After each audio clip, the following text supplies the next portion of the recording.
Hello, everyone. Welcome back once again. I am Nicodemus Kane. Today is January the 18th of 2023. As always, I say, watch the numbers, be wary. Especially now, we have the WEF in Davos discussing their plans for the future.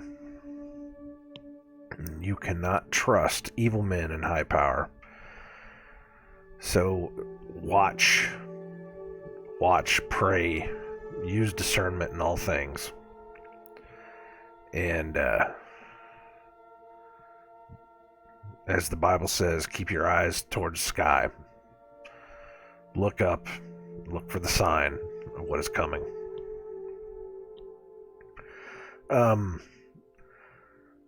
I have a decent amount of things to say, but I don't really have the time to say them today because chapter 31 of Jeremiah is pretty big.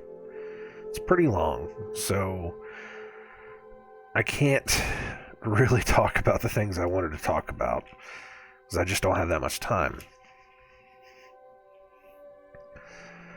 But I should say so instead of but.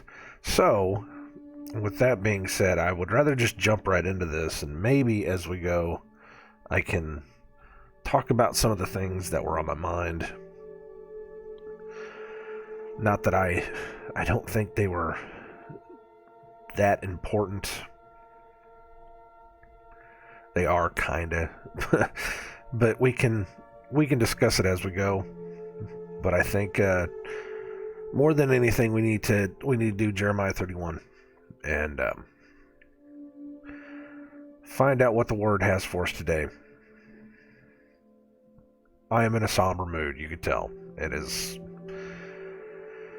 definitely a somber start to the day. I have some tooth pain. We had to order a water pick because I have something in the back of my teeth and I cannot get it out. We've been talking about it for a while, and I think it's actually out there. It's amazing how Amazon will deliver like overnight. It's crazy stuff. But yeah, I just got a thing on my phone that says that it is actually sitting outside waiting for me. So I will go out and pick it up after this. I don't want to go back out now. I don't want to, you don't want to wake the dogs up. You don't want to wake the dogs up to have to take them out too. Let them sleep. For any dog owners that know, when you wake up early and you want to let the dog sleep, you don't want to have to worry about taking them out at 5 o'clock in the morning.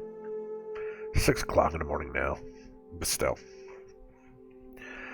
Alright, let's go ahead and do Jeremiah 31. I'm going to blow my nose first because I can kind of feel it hitting me here. Hold on a second.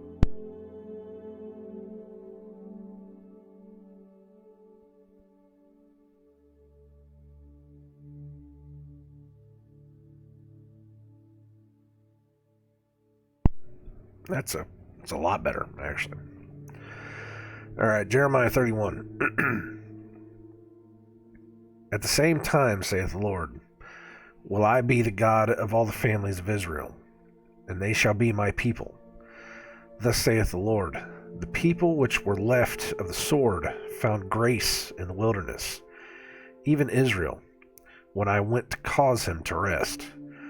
The Lord hath appeared of old unto me, saying, Yea, I have loved thee with an everlasting love. Therefore with loving kindness have I drawn thee. Again I will build thee, and thou shalt be built, O Virgin of Israel. Thou shalt again be adorned with thy tabrets, and shalt go forth in the dances of them that make merry. Thou shalt yet plant vines upon the mountains of Samaria. The planters shall plant, and shall eat them as common things. For there shall be a day that the watchmen upon the mounts Ephraim shall cry, Arise ye, and let us go up to Zion, unto the Lord our God. For thus saith the Lord, Sing with gladness for Jacob, and shout among the chief of nations. Publish ye, praise ye, and say, O Lord, save thy people, the remnant of Israel. Behold, I will bring them from the north country, and gather them from the coast of the earth, and with them the blind and the lame, the woman with child, and her that travaileth with child together. A great company shall return thither.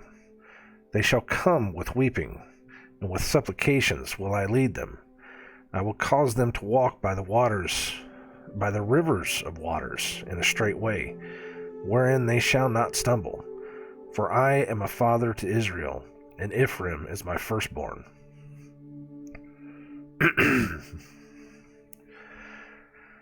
So, at the top of this, at the same time, saith the Lord.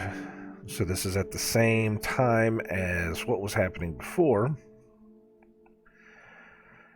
which was, I will bring again the captivity of Jacob's tents, and have mercy on his dwelling places, and the city shall be builded upon her own heap, and the palace shall remain after the manner thereof. So this is after he has broken the yoke of Babylon.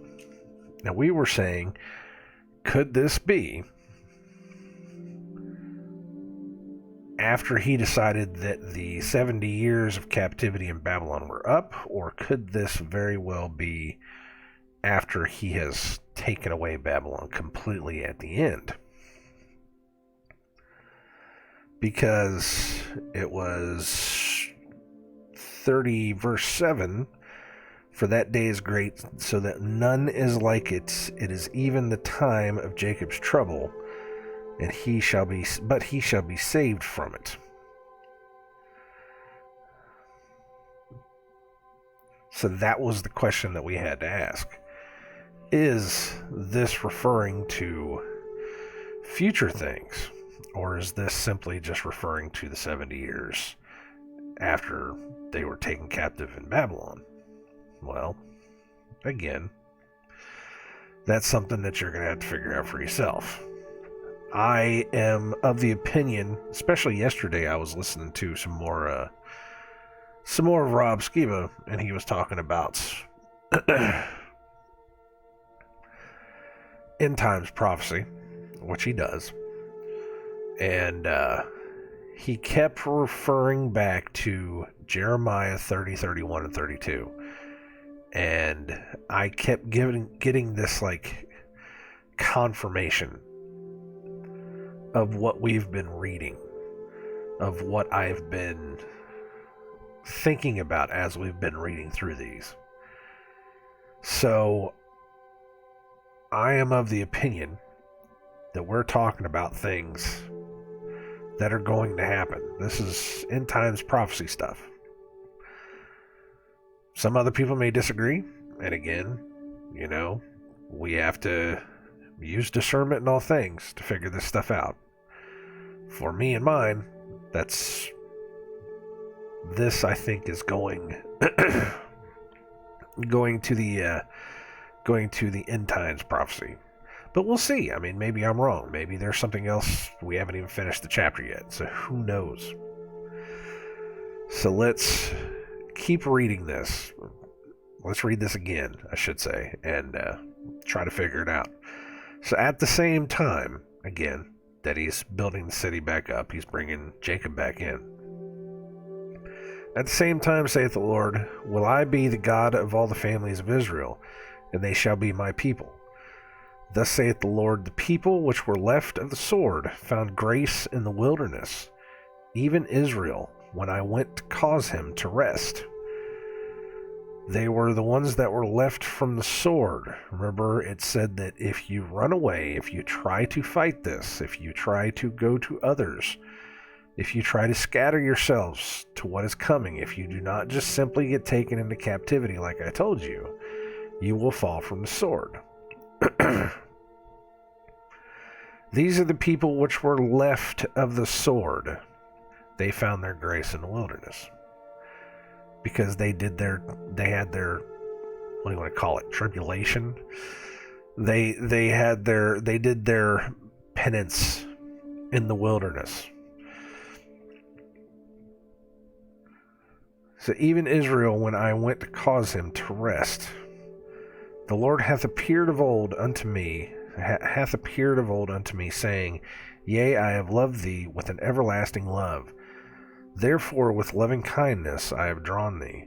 Again I will build thee, and thou shalt be built, O Virgin of Israel. Thou shalt again be adorned with thy tabrets, and shalt go forth in the dances of them that make merry. Which, again, when it comes to the whore of Babylon, the Virgin of Israel, the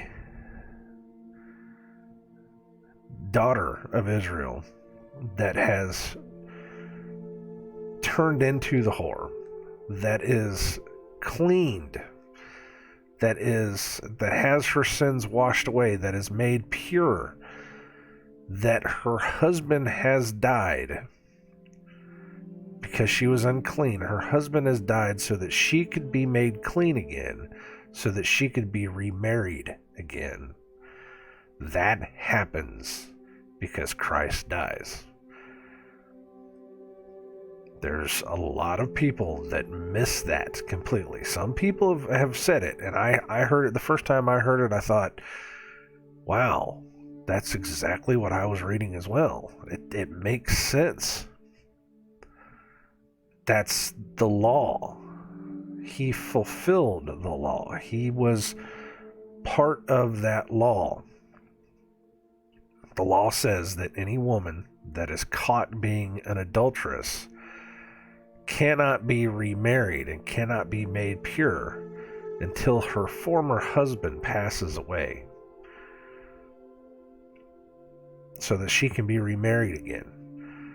God could not bring his people back to him until they were made clean. He would have had to have died.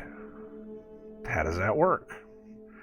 Well, he sent a perfect lamb, a perfect man upon this world so that he could die in the flesh, in the law, so that Israel could be married back to him. I've already said it's the most beautiful love story ever. It's the most beautiful love story of sacrifice and honor and love and wanting to take away the burdens from your wife, to give her something far better than she had, so that she could be made clean again, so that she could be better. It's a beautiful and amazing story, and not enough people tell it like that. It's because not enough people understand it, because not enough people understand the law. Because everybody seems to think that, oh, well, the law was nailed to the cross, we don't have to worry about it. Your law was the cross. What are you talking about? Your law was everything that had to do with that. And then some. And then it keeps stretching through, because you are saved because of that law. You have to understand the whole book and how it works, and why these things happen the way that they happen. It's a beautiful and amazing thing. But again, I will build thee, and thou shalt be built, O Virgin of Israel. Thou shalt again be adorned with thy tabrets, and shalt go forth in the dances of them that make merry. Thou shalt yet plant vines upon the mountains of Samaria. The planters shall plant, and shall eat them as common things. For there shall be a day that the watchmen upon the Mount Ephraim shall cry, Arise ye, and let us go up to Zion, unto the Lord our God. For thus saith the Lord, Sing with gladness for Jacob, and shout among the chief of the nations. Publish ye, praise ye, and say, O Lord, save thy people, the remnant of Israel. This is all pretty self-explanatory. I don't need to really go into it too much, other than other than to say, you remember in the Psalms, and I cannot remember exactly which one it was, and I don't have time to go digging for it. It had talked about the dancing and singing that would happen at the end of days. When God comes back, wipes everything out, brings all the people back into the city, and there will be nothing but dancing and singing.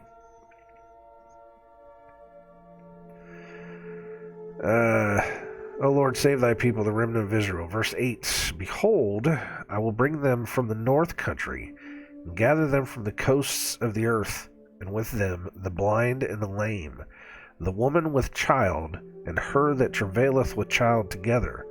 A great company shall return thither. Which is pretty sad, because it warns in the New Testament, where it says that, hopefully when you have to flee from the cities, that whenever the tribulation happens, that hopefully it is not in the winter, hopefully it is not on the Sabbath, hopefully a woman will not be with child, because it will be the worst of experiences that you could ever imagine. And of course, this is saying the woman that's with a child and her that travaileth with a child together, he will bring them back. Just kind of that, it's those little connections that make you think. Verse 9, They shall come with weeping, and with supplications will I lead them. I will cause them to walk by the rivers of waters in a straight way, wherein they shall not stumble. For I am a father to Israel, and Ephraim is my firstborn. He will cause them to walk by the rivers of waters in a straight way, which it said in Isaiah, that he will make straight the paths.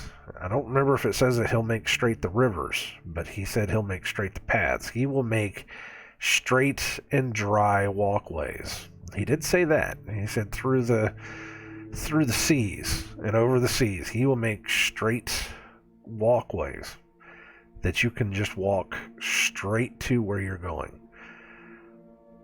Now, I have even said, and I was talking about this the other day, about the NASA map that you can take, and you can lower the water level. If you lower the water level, and it's not 300, I don't think it's 300 feet. I think it was in meters. So I think it was closer to like 300 meters, which is actually 600 feet, which is a lot deeper than I thought it was.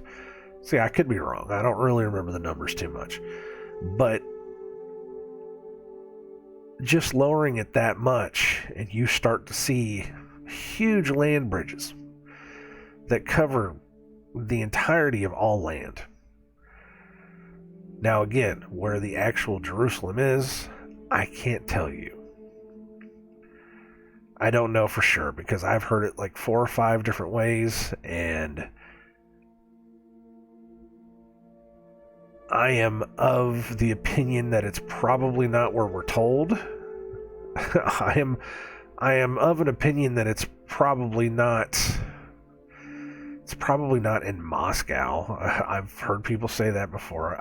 It's possible it's in Africa. It's possible it's Egypt.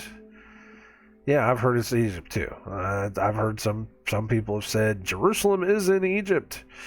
It's like, wait, how does that work? It's possible it's in America. It goes either way. Just because somebody has said there's a place in the world where these things exist, and just because they draw lines on the map and tell you that's what it is, it doesn't mean that's what it is. Now, there's been plenty of places where they found where they can point to cities and say, well, see, look, this city is this, and this city is that, and this city is this. And I believe that. I absolutely 100% believe that. On that same token, we find almost that exact same geography in America as well. That's the kicker. That's a bit of a kicker that, kind of, you talk about, crossing seas and crossing deserts, and, we talk about there being great Egyptian cities in the deserts that have been washed away. I mean, hell, it may or may not, I've already talked about it before, it may or may not, the Tower of Babel may or may not be in Canada, for all we know. I can't prove that. I just find it interesting that there is a gigantic circular mountain, almost perfectly circular mountain, that is inside of Canada, that has a point in it called Mount Babel. It's a Mount something Babel Reserve. I think that's what it's called. I can't remember exactly what it was. But we don't know the true history of the world. All we have is what we're told. So we have to question these things. We have to question, why would newspapers be talking about caves full of Egyptian artifacts inside of the Grand Canyon back in the late 1800s? Why do we see pictures of them rebuilding, or maybe even building, we don't even know, Egyptian statues in Egypt? Did they rebuild them there, or did they pull them from somewhere else? Why is it that Stonehenge was picked up and supposedly moved however many miles from where it used to be? These things don't add up. And then they tell us these things are real. It's like, well, no, because it's like finding out that the gigantic Maui heads on Easter Island, finding out that there's bodies to them. You're just like, there's more to uncover. There's something else going on here. That's why I always say you have to take everything with a grain of salt. And really, really understand that we have all been subjected to just one big massive lie, and they just keep piling it on, and we have to find the truth no matter what. And I could be wrong. Everything could be exactly as they say it is. It's entirely possible. Everything could be exactly as they say it is, and I could be like, well, shit, okay. At the same time, though, they could be lying, and everything could be different. You just don't know. You just don't know. Verse 10. I had something else I was going to say too, but I just lost it. I don't remember what I was going to say. Verse 10. Hear the word of the Lord, O ye nations, and declare it in the isles afar off, and say, He that scattered Israel will gather them, and keep him as a shepherd doth his flock. For the Lord hath redeemed Jacob, and ransomed him from the hand of him that was stronger than he. Therefore they shall come and sing in the height of Zion, and shall flow together to the goodness of the Lord, for wheat and for wine, and for oil, and for the young of the flock and of the herd. And their soul shall be as a watered garden, and they shall not sorrow any more at all. Then shall the virgin rejoice in the dance, both young men and old together. For I will turn their mourning into joy, and will comfort them, and make them rejoice from their sorrow. And I will satiate the soul of the priests with fatness, and my people shall be satisfied with my goodness, saith the Lord. So back up to 10. Hear the word of the Lord, O ye nations, and declare it in the isles afar off, and say, He that scattered Israel will gather him, and keep him as a shepherd doth his flock. O ye nations, declare it in the isles afar off. Again, I have massive issues with people that say, oh, they're just talking about the Greek islands. They're just talking about the Samoan Islands. They're just talking about all the little islands that were around the continent of Asia, the continent of Africa. Is that there was no way that these people could ever sail across the oceans and go to America. There was no way. Everything that happens in the Bible happened within, I don't know, 4,000 square miles of Jerusalem. That's what people say, is everything happened in this little square right here on the map. That's it. Everything in the Bible right there. Nothing else happened anywhere else in the world except for right there. And I say that's wrong. I say they absolutely had the ability to be able to cross oceans. They talk about the isles afar off. Well, yeah, sure. From Jerusalem's standpoint, the isles of Greece and the Mediterranean and all the other places, yeah, that's a pretty good ways away. What's also a pretty good ways away are the isles of North America, South America. The ones that are so far out there that it takes you weeks to travel, months to travel. Go tell it to all the places of the world.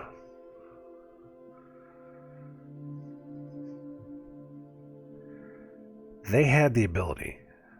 They absolutely had the ability. Egyptian ships had the ability to be able to travel the oceans. If the Egyptians could do it, then people in Jeremiah's time could do it. People in Jeremiah's time could do it. Then you have to rewrite the history books.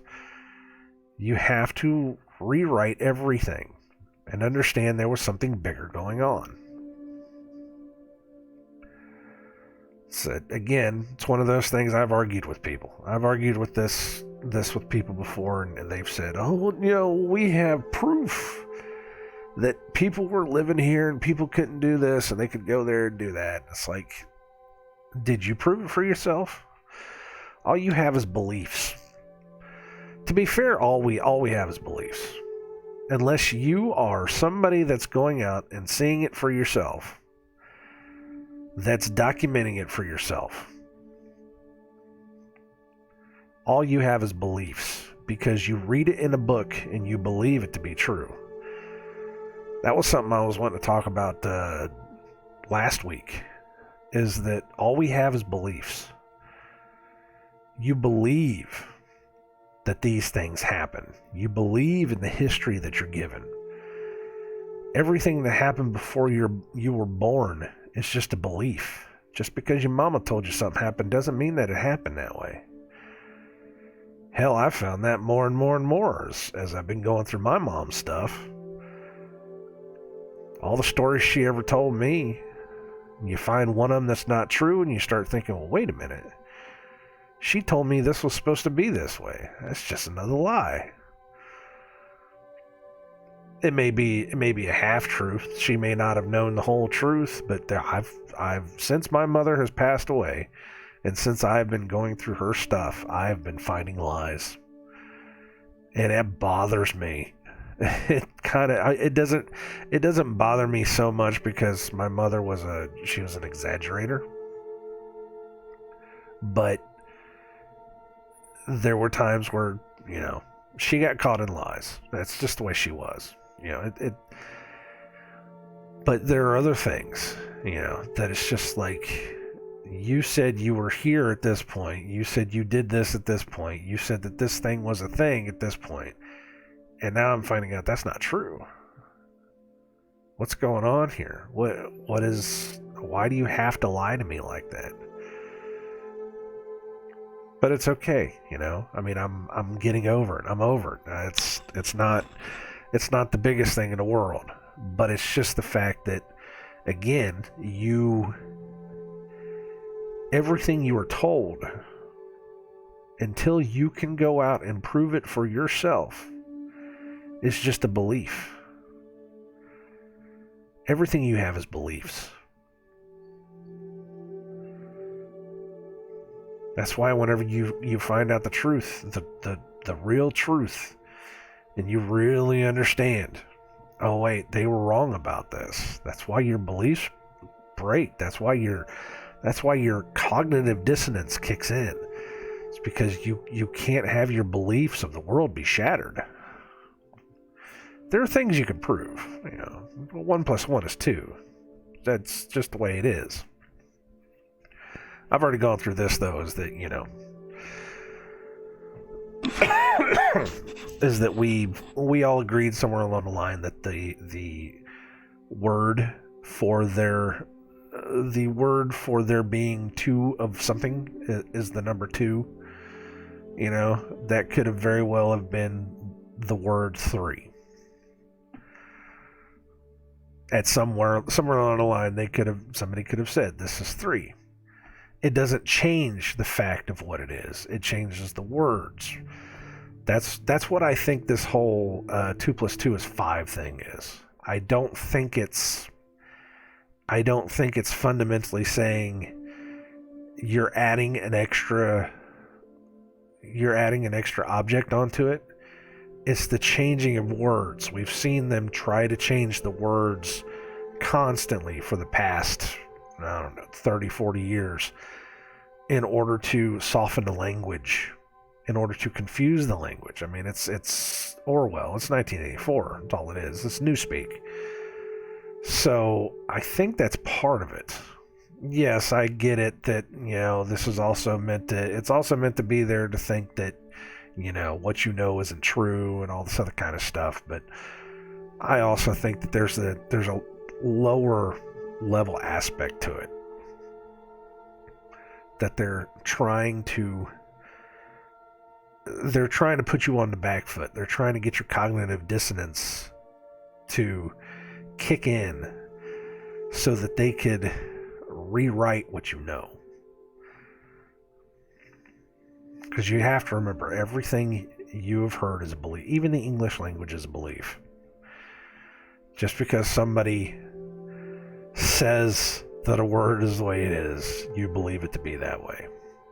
And when somebody else comes along and tells you that it means something different, your beliefs change. This is what this is. Unless you can prove it for yourself, unless you can 100% prove it for yourself, everything is a belief.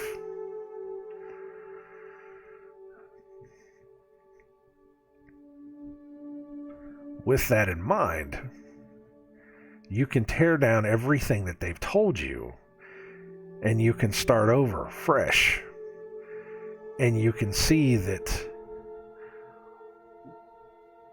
what this clown world says is stuff that you should believe to be true doesn't line up with anything you actually see. And that what I have read in the Bible, what I have read in other books, they line up more with what I see. That's just where I come from. Other people may find it a different way. But always keep that in mind, though. Everything that you know, everything that you think you know that somebody has told you, that you haven't seen for yourself, that you haven't experienced for yourself, it's just a belief. It's just a belief. And what's worse is we have people that will outright lie about the things that they have seen, just in order to puff themselves up, just in order to make themselves better for their own vanity. Remember, everything is vanity. Everything that is not of God is vanity. Think about that. That's the deep stuff. That's the deep end of the pool. That's the deeper end of the pool. Anyways, O ye nations, declare it in the isles afar off. That's how that whole conversation got started. Verse 11, for the Lord hath redeemed Jacob, and ransomed him from the hand of him that was stronger than he. That is the most roundabout way of saying that God pulled something back from somebody else. But it's there. Hey, Therefore they shall come and sing in the height of Zion, and shall flow together to the goodness of the Lord. For wheat and for wine and for oil, and for the young of the flock and of the herd. And their soul shall be as a watered garden, and they shall not sorrow any more at all. Then shall the virgin rejoice in the dance, both young men and old together. For I will turn their mourning into joy, and will comfort them, and make them rejoice from their sorrow. And I will satiate the soul of the priests with fatness, and my people shall be satisfied with my goodness, saith the Lord. That's all self-explanatory. I don't really need to go into it too much. Other than that line, then shall the virgin rejoice in the dance, both young men and old together. And it's making me think about the Rob Skiva thing I was watching, where he was talking about the 144,000 who are going to be men, who are going to be virgin men. That's just what the Bible says is what they are. They're going to be virgin men from the 12 tribes that are going to stand up and be called to fight. Whether that happens now or whether that happens in 1,000 years, we don't know. You know, something interesting he said, now I'm going off topic again. Something interesting he said that sparked in my mind was that he thought that the bowls of the wrath of God that get poured out are going to happen in one day. And then after that day is going to be the day of the Lord. Now they call that day of the Lord that 1,000 years. That one day is as, or the 1,000 years is to the Lord as one day. I think we just read that. Yeah, we read that yesterday with, was it Paul? I don't remember. It was either Peter or Paul. I just read that though. Anyways, so he says he thinks that the last judgmental day, the bowls being poured out, will be one 24-hour day, and then there will be 1,000-year day. And it's like, wait a minute. You're skipping something over here. Something that kind of makes sense to me now that we want to talk about missing time and how, the calendars have been manipulated. What if that day of the wrath of God is 1,000 years?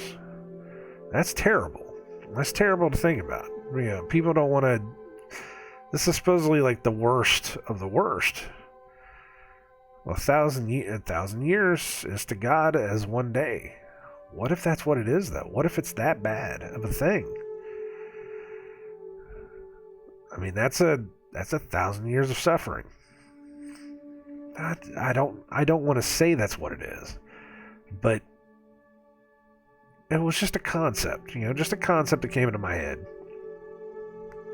And I'm sure people could disprove that. And I'm sure there's probably places in the Bible that could disprove it. And I haven't seen it yet, and that's fine with me. It was a concept that I kind of got stuck on. And it was late in the day when I was listening to this. It was, right before I was getting off of work. So I didn't really have time to sit and contemplate it like I do with everything else. So I just kind of let it go. But now that it's back in my head, now that I'm thinking about it, I might look into it while I'm sitting here working. But it was just something that popped in my head. What if it's 1,000 years? I don't know. Yeah, I don't know. Sounds weird. Sounds like something worth looking into. Anyways, just off topic. Verse 15. Thus saith the Lord, a voice was heard in Ramah, lamentation and bitter weeping. Rahel, weeping for her children, refused to be comforted for her children, because they were not. Thus saith the Lord, refrain thy voice from weeping, and thine eyes from tears, for thy work shall be rewarded, saith the Lord. And they shall come again from the land of the enemy, and there is hope in thine end, saith the Lord, that thy children shall come again to their own border. This is what we're going to have to look up. Thus saith the Lord, this is 15 again. Thus saith the Lord, a voice was heard in Ramah.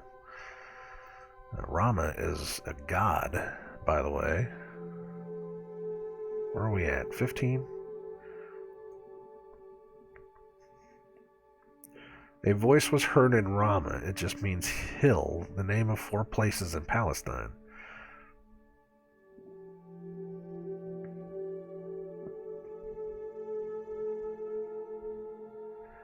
Place of battle between Israel and Syria. Also Ramoth Gilead. Place rehabited. Rehabited? Is that a word? Rehabited?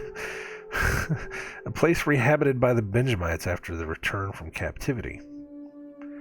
A voice was heard in Ramah, lamentation and bitter weeping.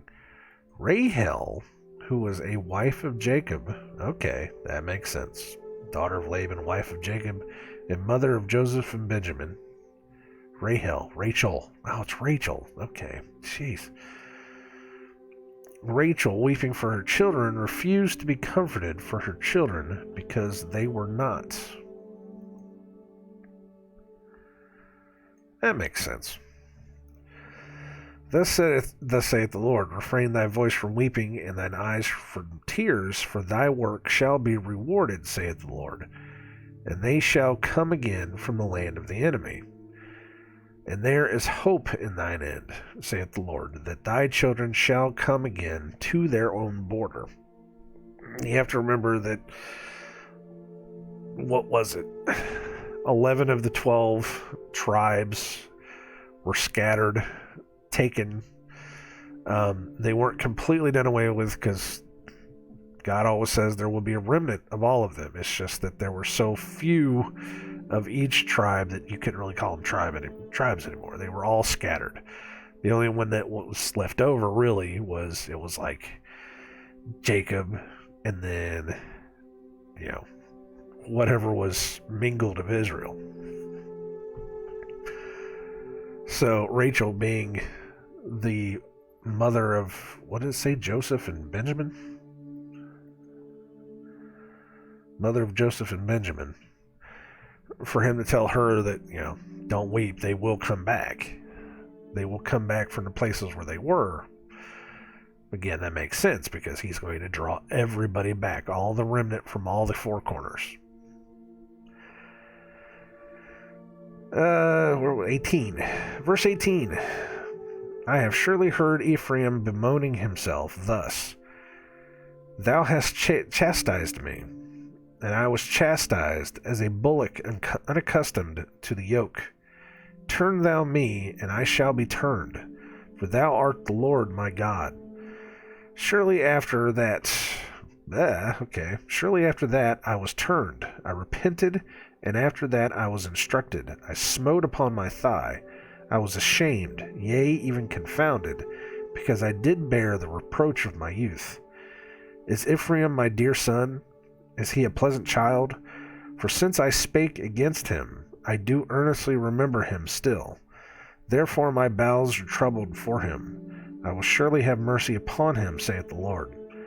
Set thee up waymarks, set thee high heaps, make thee high heaps.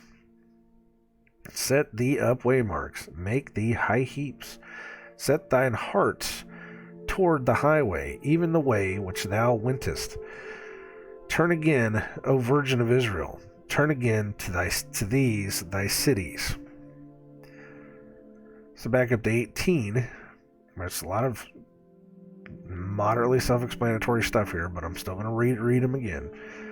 I have surely heard Ephraim bemoaning himself thus. Thou hast chastised me, and I was chastised, as a bullock unaccustomed to the yoke. Turn thou me, and I shall be turned, for thou art the Lord my God. Because I didn't know any better.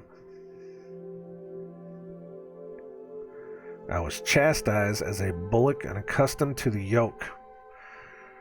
I was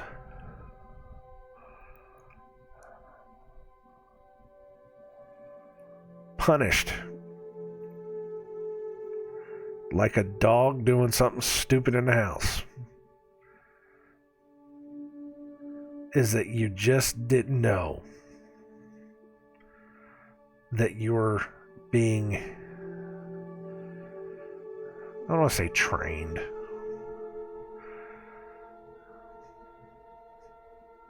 taught like a child. You know, when kids do something stupid, you have to punish them. It's the same thing.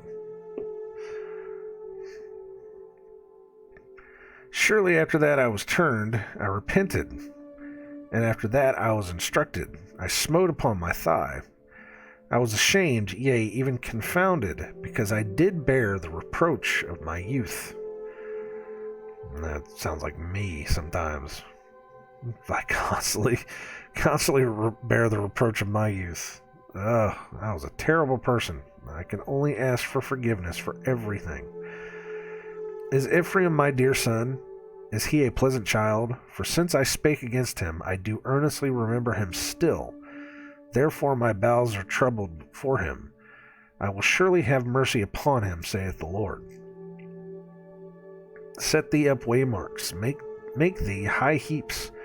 Set thine heart toward the highway, even the way which thou wentest.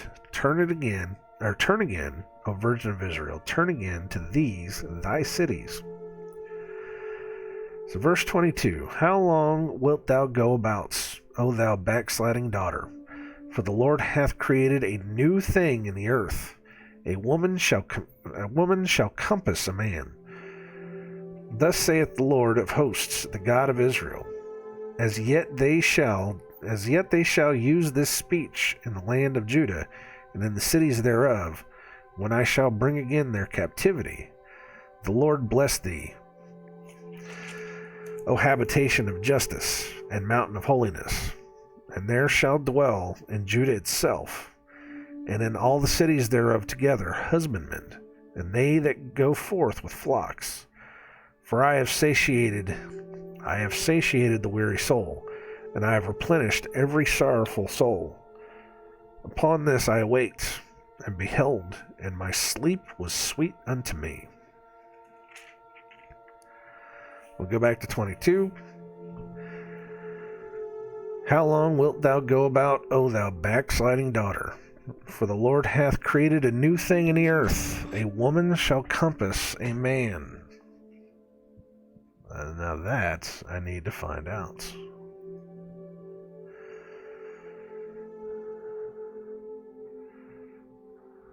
Around her side, back towards. A woman shall turn back.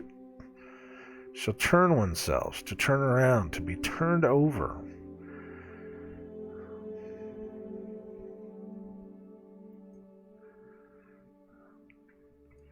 How long wilt thou go about, O backsliding daughter, which is turned away from what we told you? For the Lord hath created a new thing in the earth.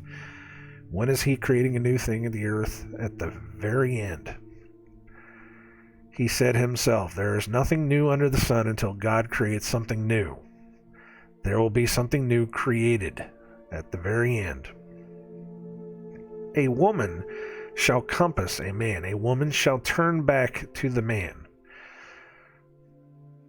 The daughter, the wayward, backsliding daughter, shall turn back towards a man, shall turn back towards God. Let me make sure this is strong man, warrior, valiant man. A woman, a female. A woman shall turn back, shall compass. Go round, roundabouts. Come back to a man. Thus saith the Lord of hosts, this is 23, thus saith the Lord of hosts, the God of Israel, as yet they shall use this speech in the land of Judah, and in the cities thereof, when I shall bring again their captivity. The Lord bless thee, O habitation of justice, and mountain of holiness. And there shall dwell in Judah itself, and in all the cities thereof together, husbandmen, and they that go forth with flocks. For I have satiated the weary soul, and I have replenished every sorrowful soul. Upon this I awaked and beheld, and my sleep was sweet unto me. Those would be extremely nice dreams to have. I had a weird dream last night. Oh, it was weird. Didn't make a damn lick of sense at all. Didn't make a damn lick of sense at all, but could mean something. I don't know. I haven't really asked Father what my dreams mean lately. I just figured that there's nothing that really has been bothering me. They've just been weird. It's been a lot of dreams about being either homeless or moving or losing a home, being a vagabond, I guess this is the way you could say it. Being in places to where you're not settled. I've been getting a lot of those, and I know it's been on my mind because it's that year. It's 2023, man. They could anytime pull that trigger. Actually, it was interesting. My wife got into our dry stock foods looking for something, and she has it all sitting out now. I just had it all put back in the closet, but she pulled it all out and she left it out. That's enough to really make me mad. But I saw it before I went to bed, and all I can think of is, it's out for a reason. Yeah, it's sitting out where we can find it for a reason. Maybe there's something going on. I don't know. Again, you've got the most evil men in all the world that are getting together right now in a place that are actively talking about what they're going to do to destroy your life. That's what they're doing. They're not there to help you. They're there to hurt you. They're there to destroy you. There is no politician, no person in any kind of power whatsoever in this world right now that is doing anything for your benefit. They're all out there trying to hurt you. At best, it's your local people. But even then, I don't know if I trust them or not. Can't trust anybody anymore. Don't trust me. But I can tell you that right now, that there are evil men in this world that are meeting together, that are actively talking about ruining your life. And that maybe you should start waking up to these things. Stop just listening to your friends when they tell you, oh, it's just a conspiracy theory. No, that's called a conspiracy. These people are actually a conspiracy. They are conspiring right now to ruin you. That's not just metaphor. That's not just rhetoric. That's real. That's a real thing.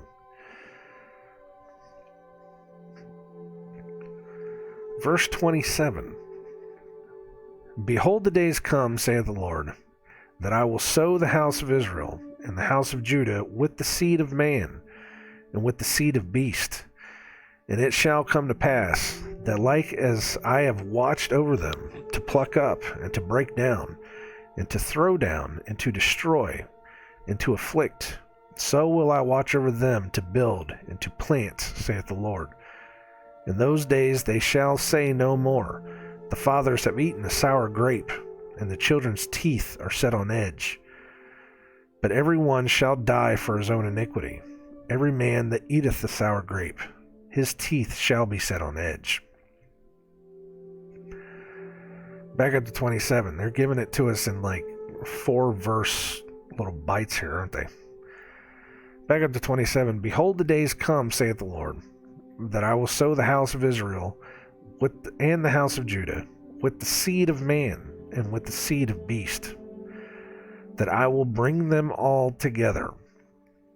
It was saying, I was listening to it yesterday. It was talking about in Ezekiel, where it talks about taking the sticks of Judah and the sticks of Ephraim and whoever else, I can't remember what it was, and he will put them with the sticks of Israel, or with the tree of Israel, whatever it is, and together they will grow into a tree. It's the same thing that's happening here, is I will take all these people, and I will bring them all back in and pull them all back together, and they will all be together, and I will grow them up. The seed of man, those that are left over, the Gentiles. We talked about this. Isaiah said the Gentiles shall be coming in, and they shall be in the midst of the people of Israel. Now, I don't know about this whole seed of beast thing. Is that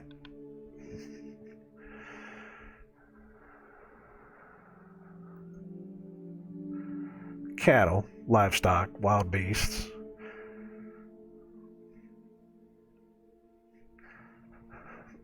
So I will bring them all in, and I will give them food to eat. 28, and it shall come to pass that like as I have watched over them to pluck up, and to break down, and to throw down, and to destroy, and to afflict, so will I watch over them to build and to plant, saith the Lord. In those days they shall say no more, the fathers have eaten the sour grape, and the children's teeth are set on edge. So that's the sins of the fathers. The fathers did something wrong, so their children are being punished for it. But everyone shall die for his own iniquity. Every man that eateth the sour grape, his teeth shall be set on edge. You will be punished for your own evils. You will be judged in your own ways. Is what that's saying. Verse 30. Do I have to go over that anymore? I don't think I have to go over that anymore. Verse 31. I keep thinking I do, but I'm like, no, it says it pretty well self-explanatory. I mean, the children won't have to suffer the sins of the fathers. Is that every man will be beholden to himself. It's self-explanatory. Verse 31, Behold, the days come, saith the Lord, that I will make a new covenant with the house of Israel, with the house of Judah, not according to the covenant that I made with their fathers in the day that I took them by the hand to bring them out of the land of Egypt, which my covenant they break, although I was an husband unto them, saith the Lord. But this shall be the covenant that I will make with the house of Israel. After those days, saith the Lord, I will put my law in their inward parts, and write it in their hearts, and will be their God, and they shall be my people. And they shall teach no more every man his neighbor, and every man his brother, saying, Know the Lord, for they shall all know me, from the least of them unto the greatest of them, saith the Lord. For I will forgive their iniquity, and I will remember their sin no more. All right, this is heavy stuff right here. Let's back up to 31. Behold, the days come, saith the Lord, that I will make a new covenant with the house of Israel and with the house of Judah. This is the new covenant. It's not that we're taking the old one and throwing it away. We're making something new. Not according to the covenant that I made with their fathers in the day that I took them by the hand to bring them out of the land of Egypt, which my covenant they break, although I was an husband unto them, saith the Lord. So not according to the covenant I made with them, because they broke that one, because they wouldn't listen.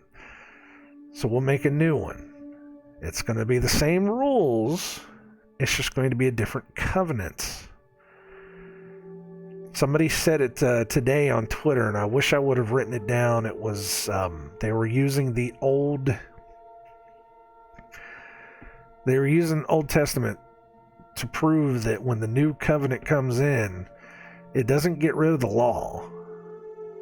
It just gets rid of the punishments. That you will still be under the law, but you won't have to worry about all the punishments of breaking the law. You won't have to worry about all of the sacrifices. You won't have to worry about being dragged out into the streets and being stoned to death. You won't have to worry. No, you're going to be subject to what you do, and you're going to be judged for that. That's the new covenant. Because God doesn't want sacrifices.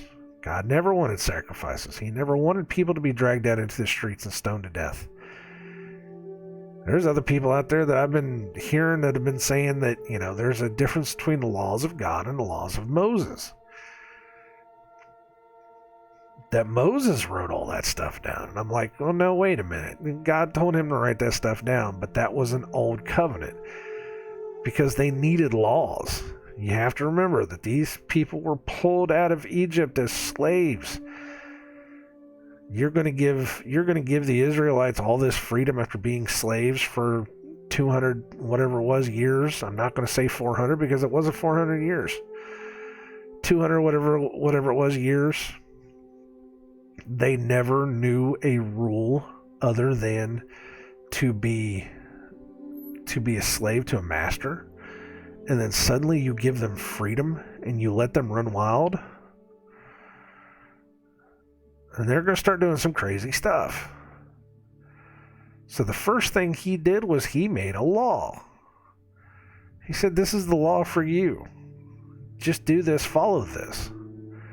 If you break the law, you get a punishment. That's how this works. But he said, I will make a new covenant. Eventually it will get to the point where you people will become civilized. You will become civilized enough that I don't have to have a punishment-based law system. That I can write it in your hearts. I can write it in your heads, and you're going to want to be good. You're going to want to be good. You're going to want to do good. So instead of having your fellow man judge you right then and there, I'm going to judge you. That's what this whole thing is. I didn't understand it until I read that. Until, like I said, I read it on Twitter, and then I thought about it. I was like, that's what it is. That's where it was. Is that Moses' law was a law for man because they had just been set free. They didn't have any rules other than to do what the Egyptians say. Is that they had to be re-civilized. What happened, though, unfortunately, was that they started falling back into the old gods, the old ways. There was certain members of the priests that started creating more of their own rules, more of their own laws, in order to gain more power, in order to gain more whatever it was. And there were some people that were still just trying to do good, just trying to make it through. So it was this complete manipulation of the law, of the covenant. And that's why God kept bringing all the destruction down upon him. He kept saying, look, I gave you all of this. I brought you out of slavery. I could very well have left you in there, but I brought you out of slavery because I said you're going to be my people. And you're doing all this crap. So I'm just going to let destruction come down upon you. He said, but eventually what's going to happen is I'm going to bring you back. And instead of putting you under the old covenant, which you can't keep, As apparently I tried with the old covenant. They said, I'm going to put you in a new covenant where I'm going to write it in your heart. I'm going to write it in your inward places, is where it says right here. And we'll get to that in a second. But I'm going to do something different because you're not listening to what we did before. It's the same thing. It's the same laws. It's the same rules. It's just that I don't want sacrifices. God never wanted sacrifices. He didn't want sacrifices because the only reason that you make sacrifices is because you sinned. That's something people don't get either. He who is without sin does not need to take his sacrifices into the temple, because you sacrificed for your sins. You made an oblation for your sins. You came to the temple every year to wipe away the sins of that year.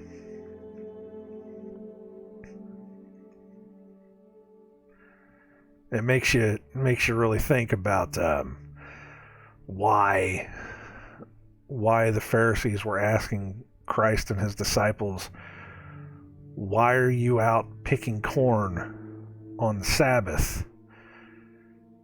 They could very well have been saying, why aren't you in the temple making your sacrifices? Christ could have very well have said, it's because we didn't sin. It's because we don't have to go in and pay your money changers to get a sacrifice just to be able to take that sin away. Because we didn't do anything this week. I'm not saying that's what it is, but it very well could have been, because you have to remember that was the law. God didn't want sacrifices. It says that several times in the Old and the New Testament. God does not, it doesn't benefit him. It doesn't do anything for him. It smells sweet, and it's nice to know that his people care, but it just, all it does is means that he's having to wipe sins away from your life. That's something they don't teach.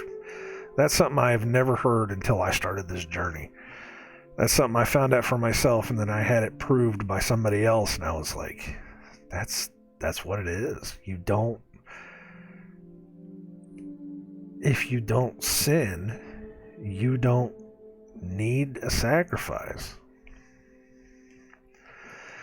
Anyways, let me take a drink, and then we'll get back into this.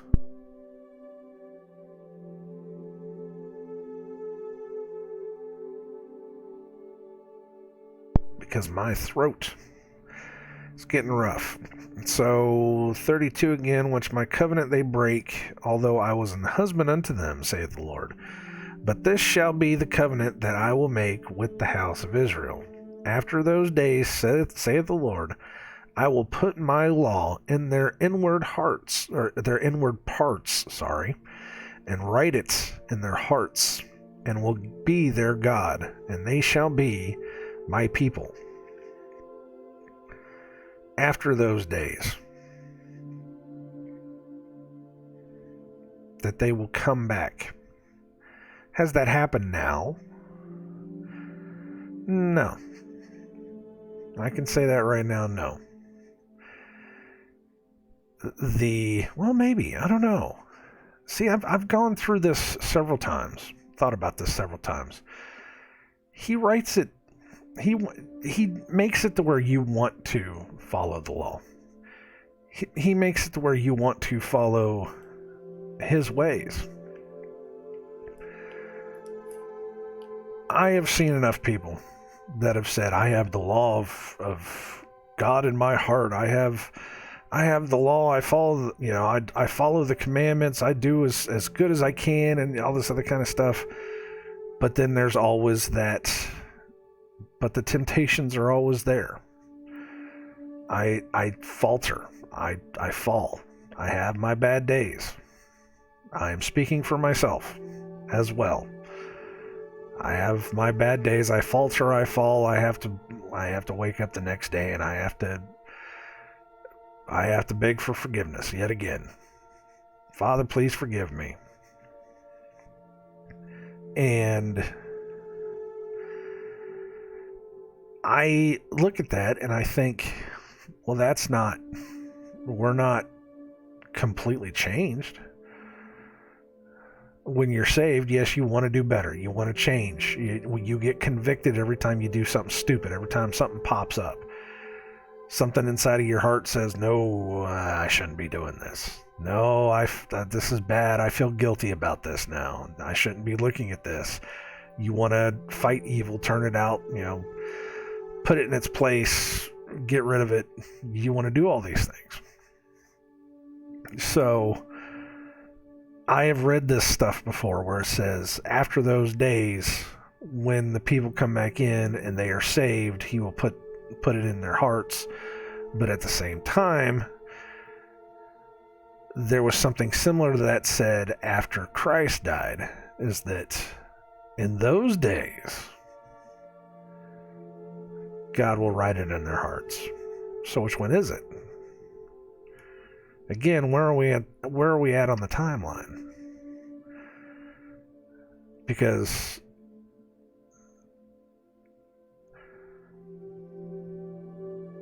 I am not 100%.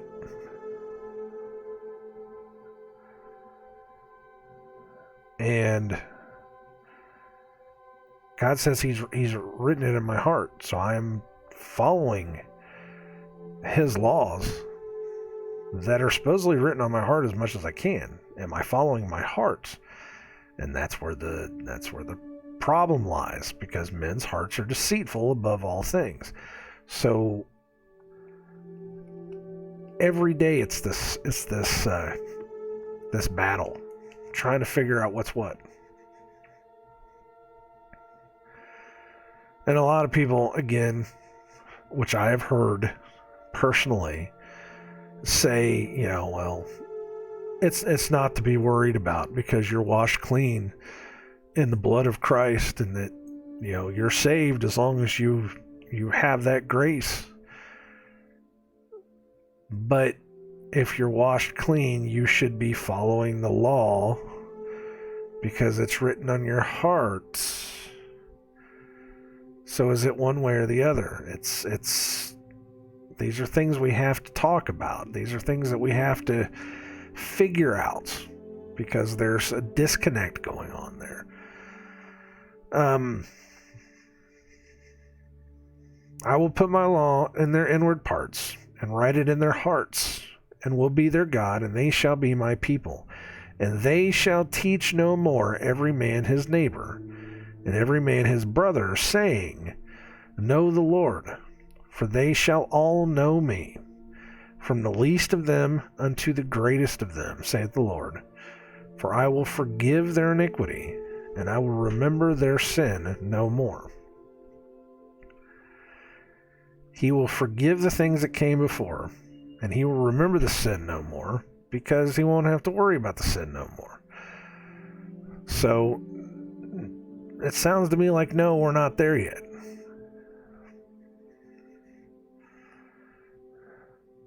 That does not mean, by any way, shape, or form, that I do not do my best to carry his law in my heart, in my mind, until that day.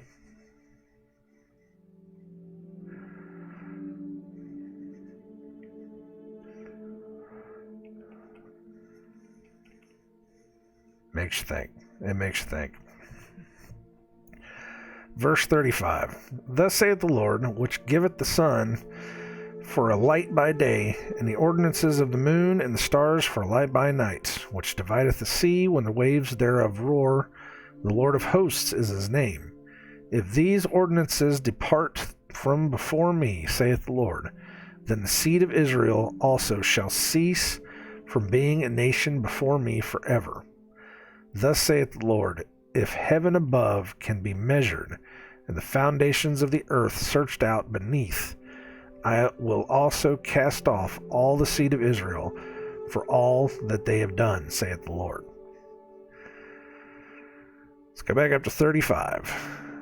Thus saith the Lord, which giveth the sun for a light by day, and the ordinances of the moon and of the stars for a light by night, which divideth the sea when the waves thereof roar. The Lord of hosts is his name. This is the ordinances. If these ordinances depart from before me, saith the Lord, then the seed of Israel also shall cease from being a nation before me forever.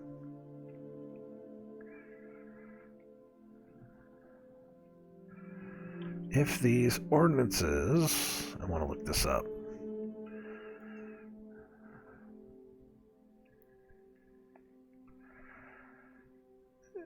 If these decrees, these laws,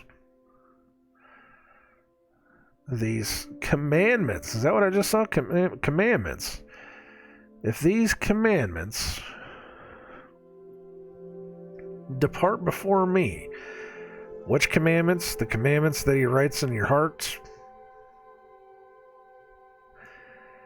If these commandments, ordinances, depart from before me, saith the Lord, then the seed of Israel also shall cease from being a nation before me forever. Thus saith the Lord. Basically, he's saying, if the law is taken away, then the seed of Israel shall cease from being a nation forever. Thus saith the Lord, if heaven above can be measured, and the foundations of the earth searched out beneath, I will also cast off the seed of Israel for all that they have done, saith the Lord. If heaven above can be measured, and the foundations of the earth searched out beneath,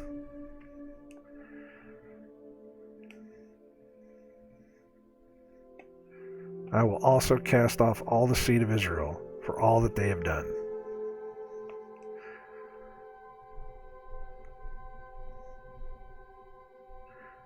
Verse 38.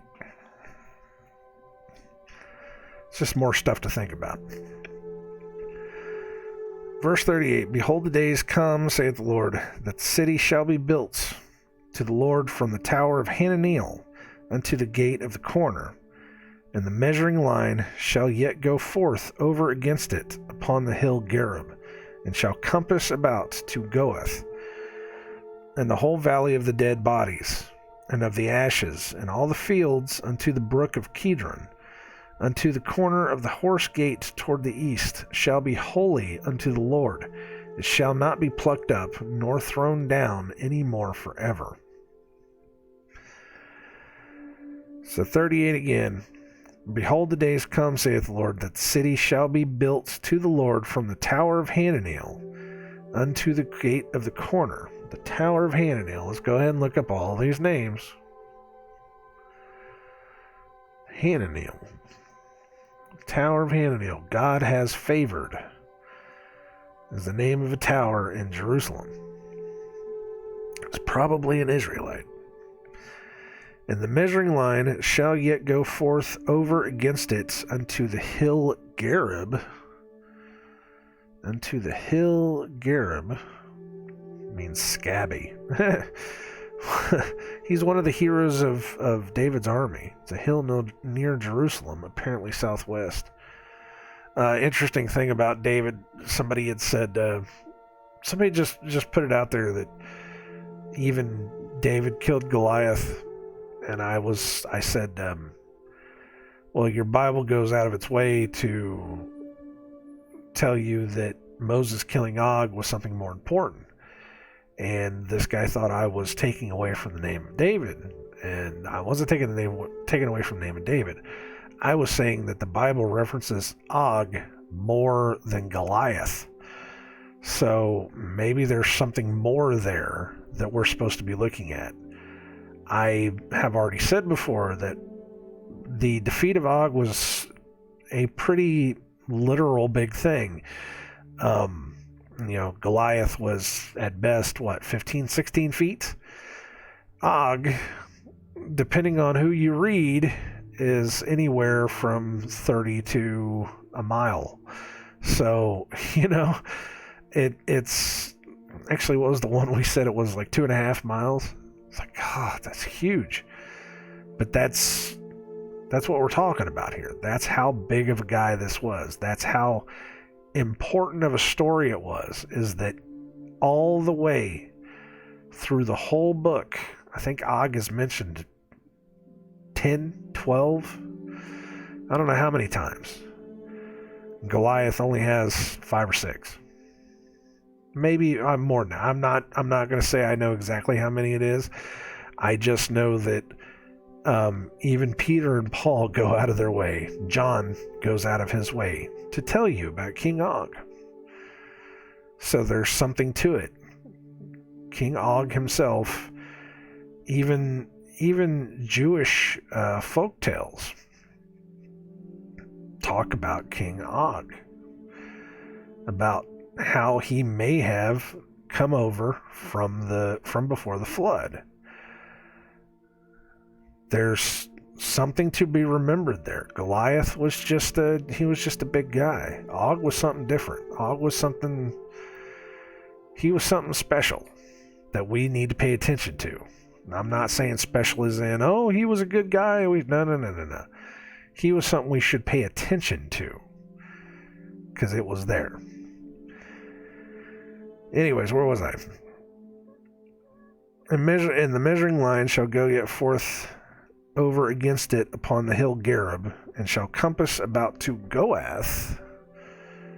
Goath is bellowing, placed near Jerusalem, site unknown. Gareb is scabby, and Goath is bellowing. And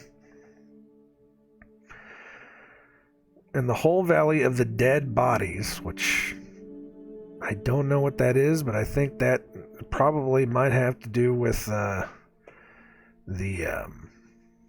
bones that Ezekiel has to go and build up,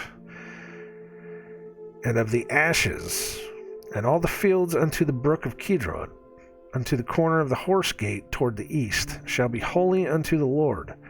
It shall not be plucked up nor thrown down any more forever.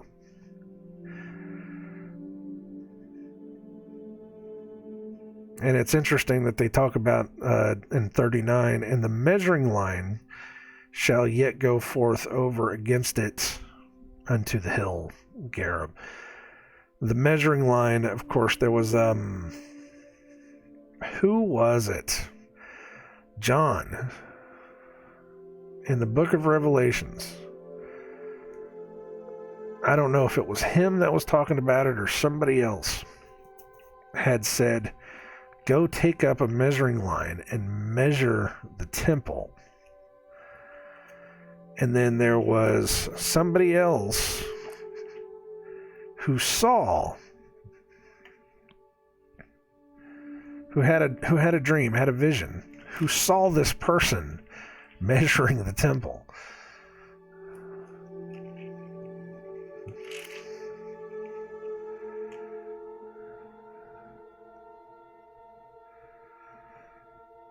But it was the same exact thing. I'm not finding it in here. But it was the same exact thing. Somebody in the Old Testament was watching somebody measuring the temple, measuring the yards, measuring the courts, measuring all the things. And then in the New Testament, there's somebody that's talking about being told to measure the temple, measure all the stuff. And now in Jeremiah, we're talking about, and the measuring line shall yet go forth over against all these other places as well.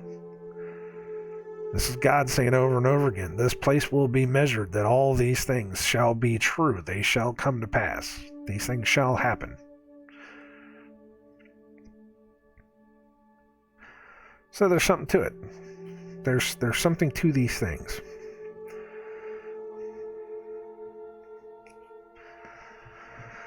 And I'm right at 720. All right.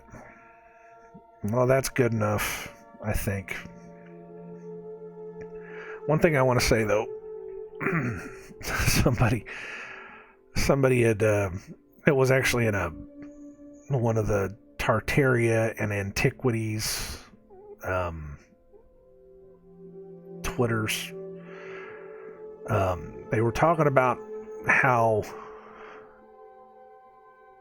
nice it is to be able to see the remnants of other people's cultures. I cannot remember exactly what it said, to understand the old ways, that these old cultures, these old customs that they used to do. And it had a picture of a Native American dressed all in feathers doing a dance. Now I've talked about the Native Americans constantly about one of the things that they do is they invoke the name of God when they're doing their dances. But they still followed the pagan gods. Their iconography, their symbolism, everything points back to pagan Babylonian gods. We talked about Marduk, and we talked about, I cannot remember the other one. I was trying to remember the other one, and I was hoping that it would be able to come back to me.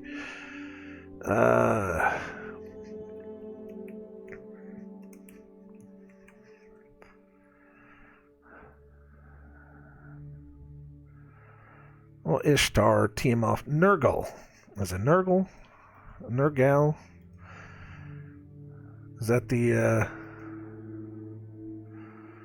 No, not the guy from friggin'... Jeez. Yeah, the guy from Behemoth. No, the god. Jeez, people, come on. It wasn't Nergal, it was, what was his name? Shamash?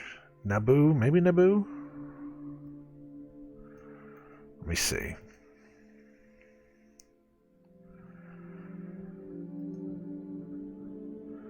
Oh, come on. What was the eagle god?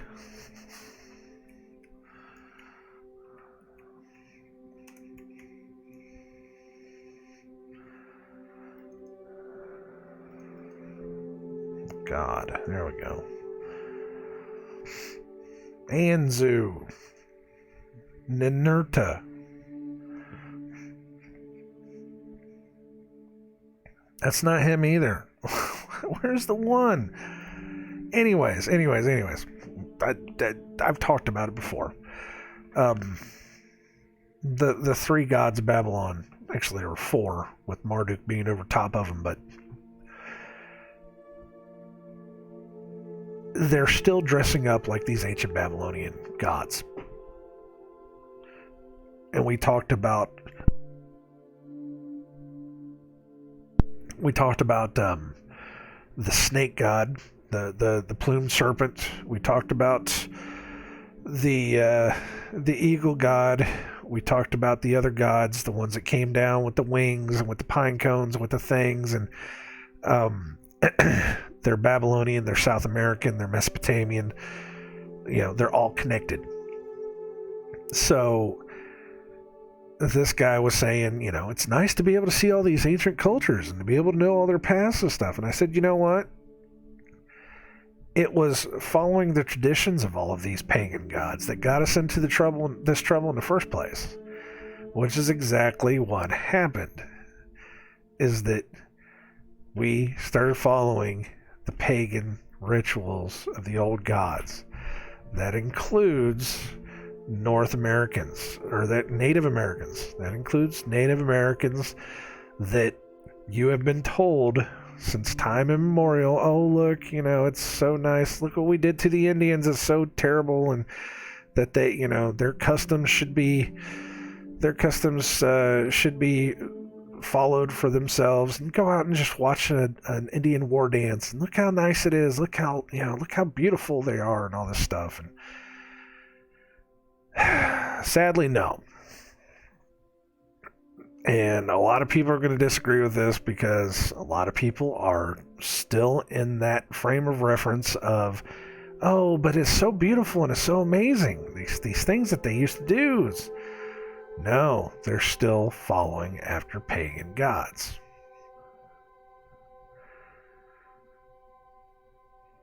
It is the same as saying you're going to go and worship at the feet of a statue of Moloch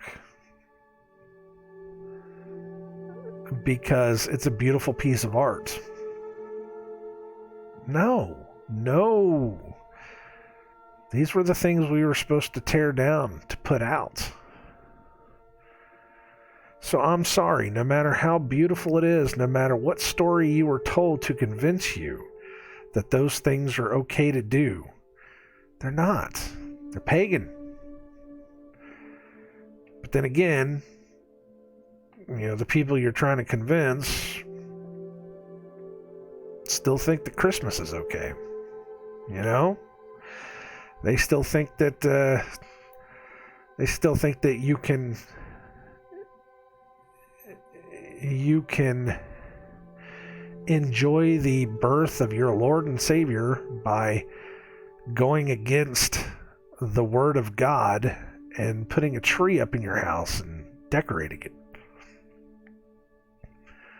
They think that you can celebrate the sacrifice that Christ made for us on the cross by decorating eggs and eating chocolate.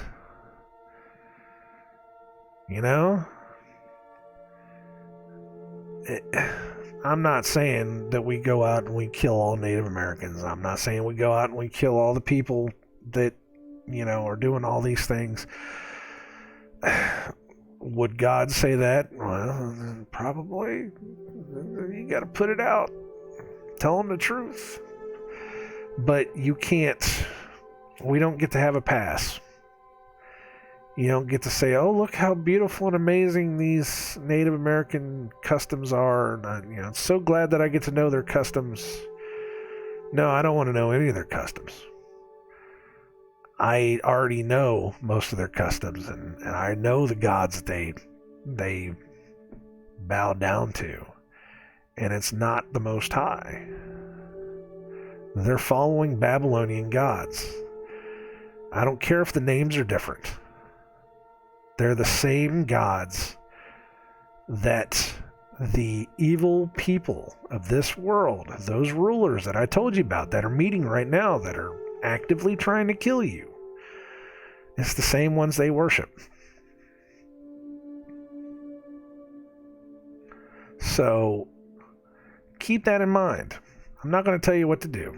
I'm not going to tell you that you need to go out and burn your dream catchers and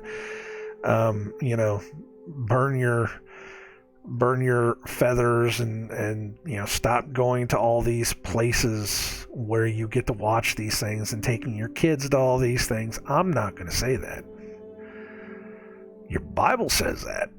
I'm not going to be the one that says that. So just keep that in mind.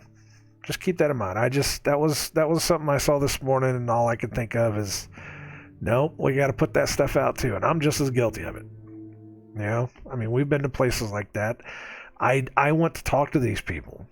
I would like to talk to Native Americans, and I would like to get just a tiny bit of an understanding of exactly what these gods are and where these people came from, because there is a lot of mystery going on here. I know I never will find out, though, because those are usually the stories that only the elders hold on to. They don't get to pass that stuff on, or they only pass that stuff on to their own people because they didn't want to tell us all the secrets.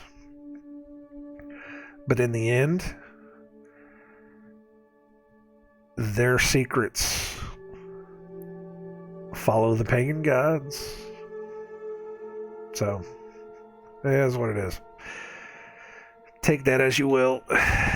Use it as you will. It's like giving up Christmas. You don't want to give up Christmas because it hurts too much. Well, you don't want to give up your understanding of the Native American culture because it looks so beautiful, but it's still pagan. It's like telling a Christian woman not to do yoga because it's, ancient rituals to gods. Yoga's not bad. Yeah, yoga's bad. It's a religion within itself. You should really open your eyes. I'm sorry, but whenever somebody comes up to us on the side of the street and tries to hand us books about yoga, and we tell him that we believe in God, and he walks away because he understands what that means, then it's a religion. Ask him about it. Ask any yoga teacher where these things come from, what you're actually doing when you practice yoga. And I've had people come back at me and say, no, yoga's not bad. Yoga actually opens up your blah, blah, blah, blah, blah, and does this and that and all that stuff. I said, but is it a religion? Well, yeah, but it doesn't have anything to do with Christ. I said, exactly. Open your eyes, man. Open your eyes, open your ears. This is what got us in the mess in the first place. You want to mix Christianity, the Most High, Yeshua HaMashiach. You want to mix that stuff together with the things of this world. Dress it up so that you look less like the whore of Babylon that you are, so that you can keep doing them, because it makes you feel good. The hard truth is, that will only lead you to destruction. Those aren't my words. That's the Bible's words. Read your book. With that being said, I will talk to you all later. I love you all. Take care of yourselves. God bless every one of you. Man, I am sorry to have to bring that stuff up, but it is what it is,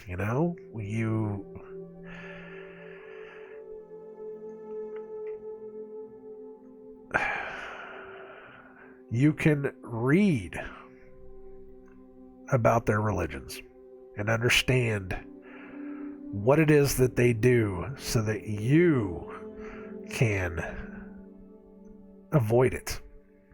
I've said that before. You do those things to avoid it.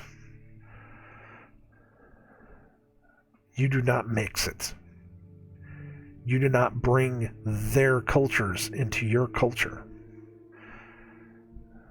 You let them find their path toward destruction. Don't let them tear you down. That's how this works. I will talk to y'all later. Again, love every one of you. Take care of yourselves.